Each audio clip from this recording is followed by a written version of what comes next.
This is good. I am here today with Em Stroud, who's a corporate clown coach. Yeah, you heard that right. For the brave and the curious, encouraging businesses and employees to work well, play harder. She's the founder of global movement Laugh, Think, Play. She's the host of the Clowning Around podcast, and we believe she is the only person ever to have delivered a TEDx talk dressed as a banana. And her new book is called Lessons from a Clown: How to Find Courage to Show Up for Yourself and Laugh Every Day. So first of all, welcome, Em. Hello, it's very nice to be here. Thanks for having me. Thank you for bringing just the most joyful biography I have ever had the pleasure to introduce. I mean, where do we start with? Well, let's start with the corporate clown thing. Is that a thing? Well, I think it is. And actually, it's one of those really interesting things. You know, like I've started working with some brilliant people in the world of PR and marketing, and they're like, so what do you do? I was like, well, I'm a clown.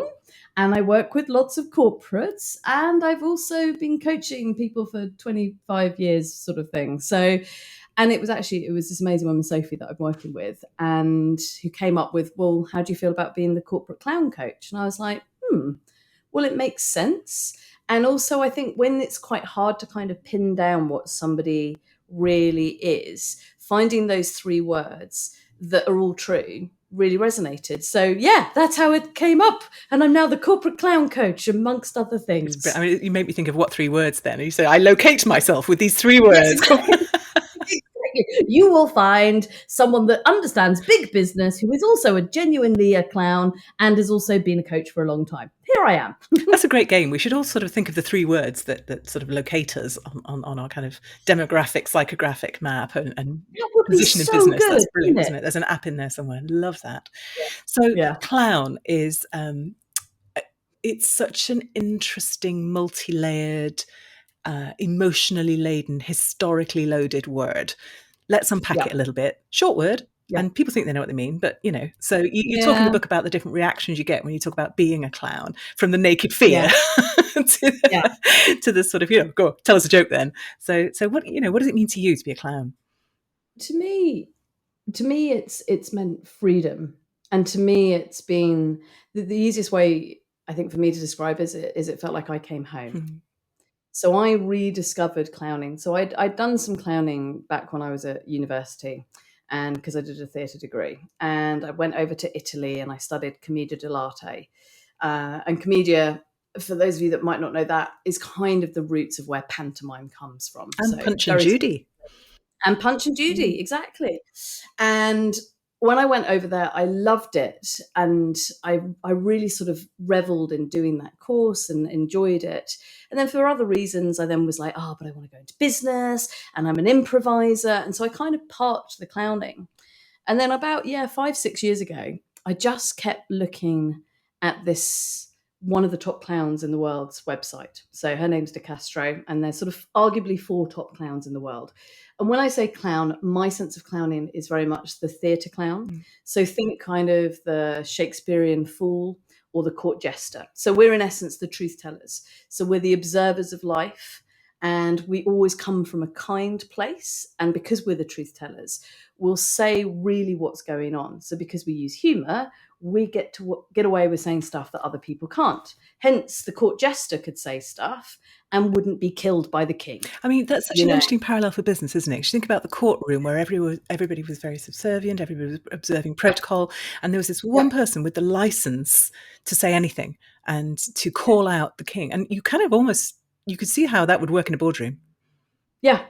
And I think, honestly, it's one of the reasons that I've had the level of success that I've had is also because I am a truth teller, and I always have been, and I can walk into any rooms. And the thing is that I don't pay attention to job roles. It's like I meet a person. I don't mind if someone's the CEO of the biggest bank or the CFO or the cleaner. It's like, are you a good soul? And clowning and that kind of art of clowning about really paying attention serves me in every place that I go. So clowning's really been about coming home and, in essence, finding the best parts of me and then exploring it. And then there's this beautiful thing that, is Orange, who's my main clown that I co-wrote the book with. Well, exactly. So let's talk about Orange. And you're very careful. There's no gendering of Orange. Orange is always Orange. There are no pronouns at all. Yep. And Orange is you, but is separate from you, has a different voice in the book. what really struck me, and I got quite emotional, was the time when Orange met your son. And I thought Mm, that was very revealing because your son completely accepted Orange as an aspect of you, but also yep. something different. So just tell us how Orange fits with Em. With me. Well, I think the easiest way of doing it for those that are listening that aren't clowns, and including yourself, That's probably it's the majority of listeners, I'm going to be honest. probably the majority of listeners is fair. We all have different parts of ourselves. So we all have different parts that we will show depending on who we're with. So, we'll have a mother part, a friend part, a businesswoman part, fill in the gap. So we all have different sides of us. It still is us, but we might choose to show a really silly bit with perhaps an old friend, that type of thing, right? Now, clowning really is an extension of that. It's a part of me. And so Orange is a part of me that is probably the most, not probably, is the most joyful and full of kindness and full of wonder. And it's that part of me that, truthfully, as I was growing up, I didn't always get to explore. And then when you move into the world of clowning and then you find, well, what does Orange want to wear and how does Orange stand? And Orange showed me all of this. This is the thing about being a practitioner and spending weeks in a rehearsal room and going, this is Orange. And so Orange for me is like the most childlike, the most joyful part of me. And it's through Orange that when Orange and I sort of merge and I become Orange, or Orange is me, I don't know, it's one of those weird things to try and explain. Honestly, I see things that as Em I would just dismiss. And I have those moments to pause. And what I find fascinating about kids is that, and it's not just with William that's met Orange, so some of his friends have met him as well. All of the kids just meet Orange and are like, "Hi, Orange. We were hoping you were going to come today." And Orange is like, "Hello," and it's very excited to be there. And I remember I did this at they were all at a football tournament, and William had said, "Right, Mum, can you bring Orange as well to this football tournament?" I was like, "Okay, you sure?" And he's like, "Yeah. Everybody wants to meet Orange."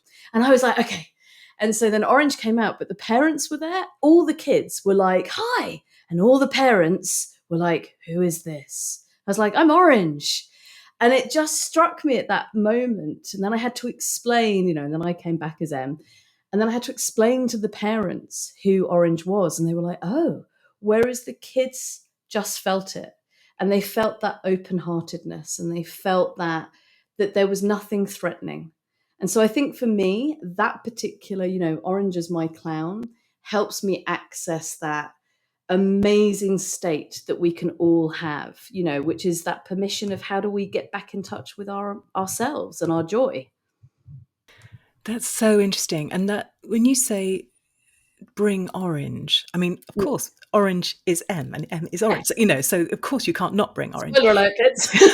Yeah, sorry about that. Anyway, what's the visual cue that we're looking at Orange rather than M, or is there one, or is it just a shift Yeah, in no, you? that is and it's really interesting because my lovely other half hadn't met Orange until I did a book launch experience. So when the book came out, I did this whole experience, and Orange hosted 90% of it because Orange co-wrote the book, and then N came along and did a talk at the end that wasn't quite as interesting as Orange, to be honest. And my missus had never met Orange, and she just went, "Oh my word, you move in a different way." And Mm. I've seen photos of myself as Orange. My eyes are slightly wider than they normally are.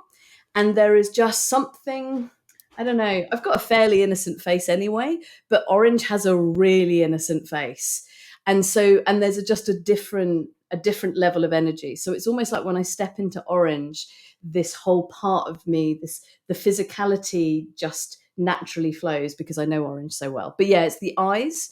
And Orange does also wear a slightly oversized orange jacket that Orange thinks looks fabulous, with some horrible, to my mind, grey trousers and a trilby that, trust me, as Em Stroud, I would never wear. Orange thinks that they look amazing. And that's what is most endearing about Orange, isn't it? It's that absolute lack of cynicism or judgment, that in the moment playfulness. Do you channel Orange in everyday life as M too? I mean, is there a sort of an overlap there? Yeah. And I think this was one of the reasons when I didn't know that I was going to write my first book called Lessons from a Clown. That really was not what I thought I would write. And it just became more and more apparent how much Orange has taught me. And how actually, now I've always been a pretty playful individual. I've always been pretty joyful and upbeat and optimistic.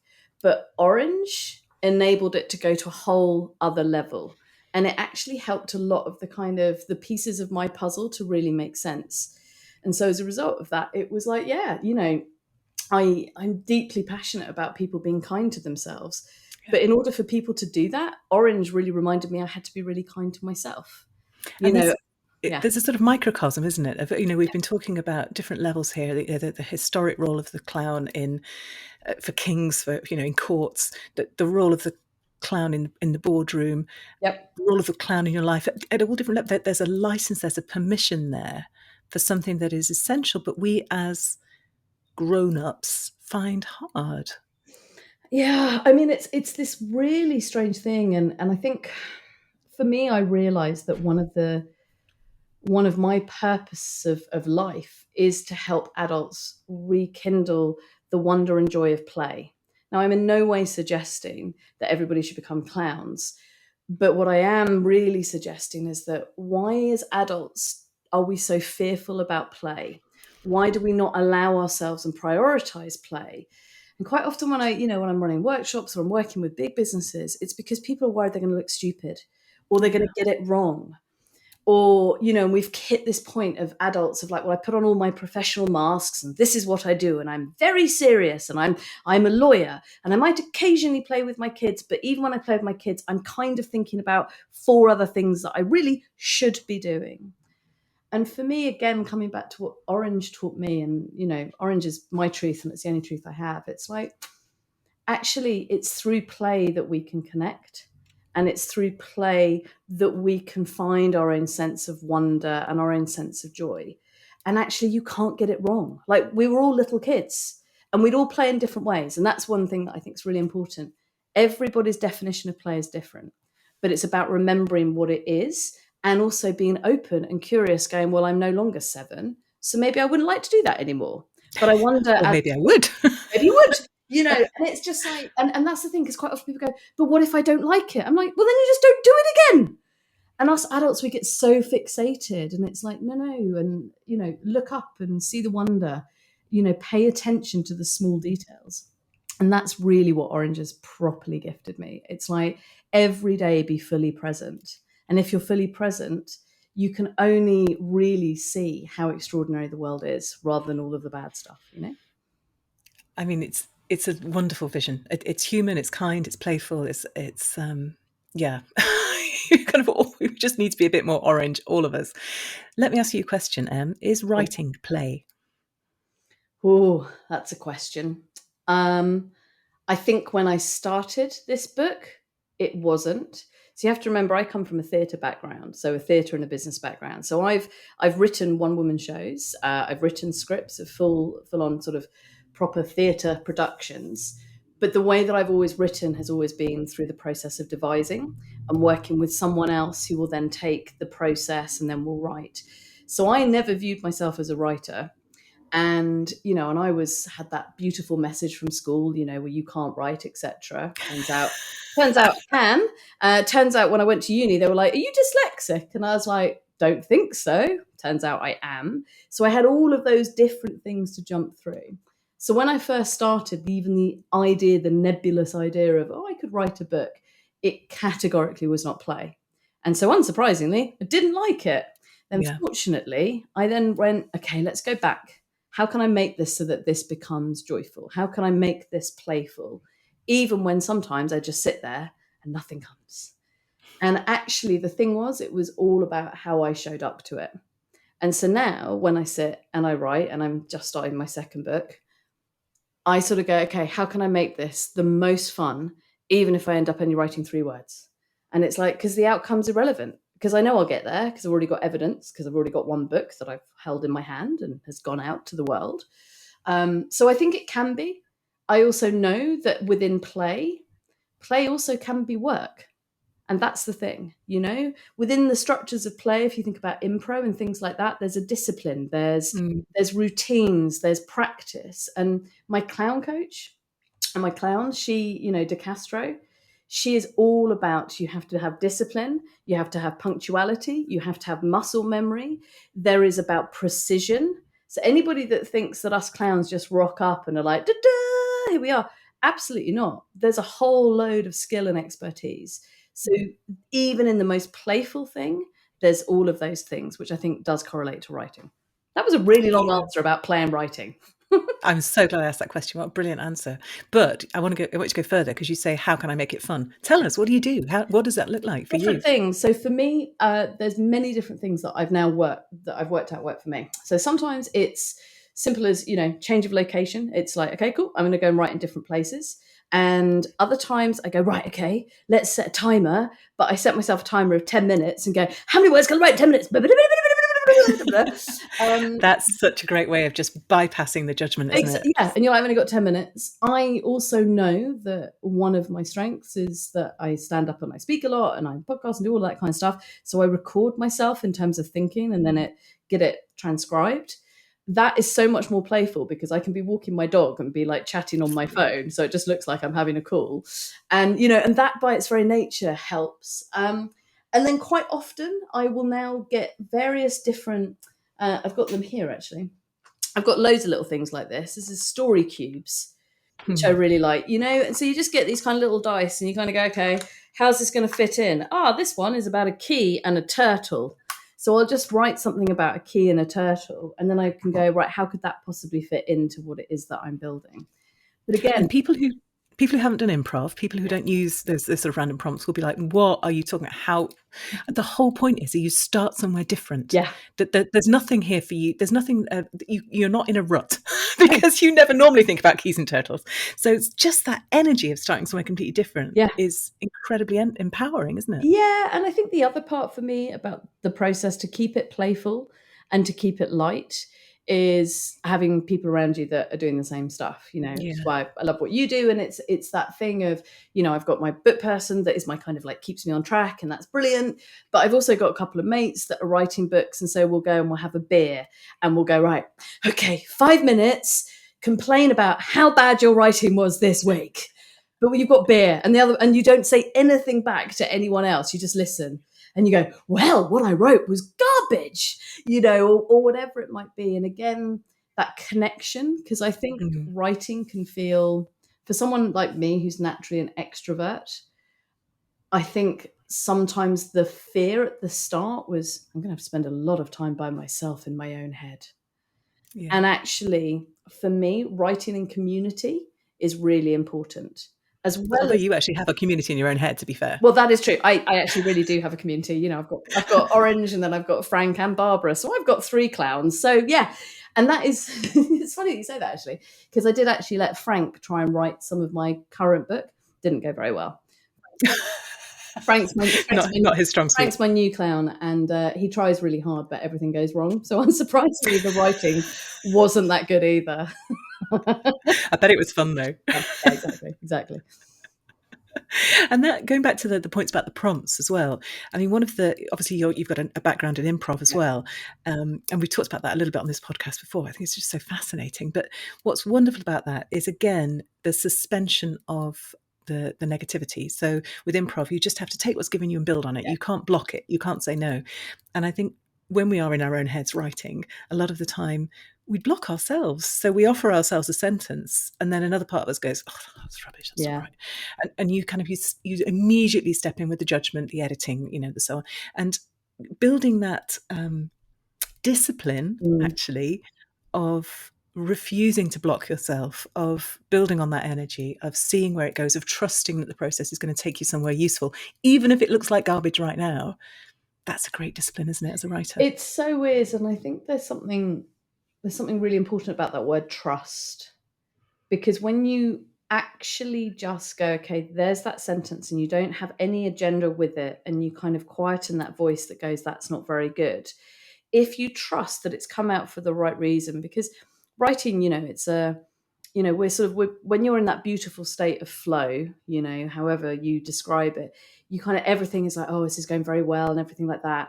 But actually, we're always in flow. And even those moments where we go, I don't like that, actually, that's still flow. It's just a different type, but it's how we get emotionally attached to it, And so for me, it's like, if I don't really like something that I've written, then what I can do is you can just put it on a different page. It doesn't necessarily have to go into a big manuscript. And sometimes you go back and go, actually, that was quite useful, I now see where that fits. Yeah, exactly. So everything's always going to have its place, even if it ends up never going out to the main world. I mean, to my right here, I've got a box which has got, I think it's probably got about 4 or 5 comedy shows that will never see the day of light because they're not very good. But there's still moments in those that I might refer to and go, God, I had that idea about that weird little character that I was going to be. Oh, yeah, it was in there. So nothing is ever wasted because you allowed And it. it all moves your thinking on as well, doesn't it? And it's all practice. It's all that. Yeah, I agree. Wonderful. I always ask my guests for their one best tip for an author who isn't where you are, on the side of, here's my book in my hand. They're starting out. What do you kind of wish you had known then that you know now that you'd like to share with people?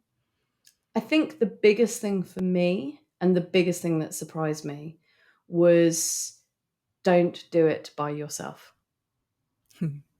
When I started, I was like, I'm a self-starter. I can do this by myself. I can da-da-da-da-da-da. And honestly, there was no energy behind it or around it. And as soon as I started to reach out, and I ended up, yes, with my book person, but also my friends, and also starting to articulate it out loud, I am starting to write a book. Just the act of owning it made it not feel so overwhelming. So knowing that you are talking to people, trusted people, but talking to people about it was the biggest thing. And I wish I only really did that sort of probably 4 or 5 months in. And I wish I had known that right at the start. Because the proposal challenge was there as well. We're talking about working with people and working with structure and so on as well. I think that's a really good plugging it shamelessly myself. No, rightly so. I know people that have gone through it, and it's a very beautiful and very powerful thing. So yeah, plug it. It's a good thing. You should do it. Yeah, it's a good thing. It's a good way of getting with people who are at the same stage as you, which is very empowering. Absolutely. Yeah, brilliant. Great tip. Thank you. And you're not allowed to plug your own book. I'm really sorry. And you're not allowed to bring any other big people onto the set who might plug your book. Just preempting a really sneaky ninja move there. What book would you recommend that people who listened today should read? There are so many, but there is one that I keep going back to, and it is The Big Leap by Dr. Gay Hendricks. And I was lucky enough to interview him, and he's a delicious human being. He's everything that you want him to be, who has written 40 plus books now, something like that. And it's the book that I probably recommend the most to people. And it's a book that I read years ago, and I go back to it. And I don't think I've got loads of business books that are all brilliant for different reasons. But if there is one that I consistently go back to, it's that. So that one. I could not agree more. And it's one I often recommend to people. He was one of the first guests on this podcast 6-7 years ago. Yeah. And he is absolutely, and I think one of the reasons it's such a powerful book is that there isn't an agenda behind it. He is genuinely that person, and he is sharing what he's discovered. And it is so, the zone of genius. Working within your zone of genius, and it's just absolutely, and that kind of the way that you block yourself, the sort of the self-limiting thing. Oh, it's just it's superb. If you haven't read The Big Leap, honestly, but both of us are telling you, just do it. Go and read it right now. And if you like Audible, he narrates that one, and he doesn't narrate all of his later ones, and he has the most delicious voice in the world. So hearing it from him is, I just think, is even more magical in certain ways. I've got Audible. Do you know, I didn't. Yeah, I might have to go and get that just for the joy of being able to listen to him on tap. Do it, man, do it. It's been just such a joy talking to you, and fascinating on so many levels. Really, really challenging as well, because I'm pretty sure there's somewhere in me is something like Orange, which doesn't get out nearly enough. So I'm going to reflect on that. Thank you. But, thank you so much for your time today. If people want to find out more about you, more about Orange, more about the book, more about all the good stuff, where should they go? Easiest thing is just go on to emstroud.com. So emstroud.com. There you go. That was dead easy. All right. Well, I'll put the podcast link up and all the other good stuff on there as well. But yeah, thank you so much for your time Thank you for today. having me.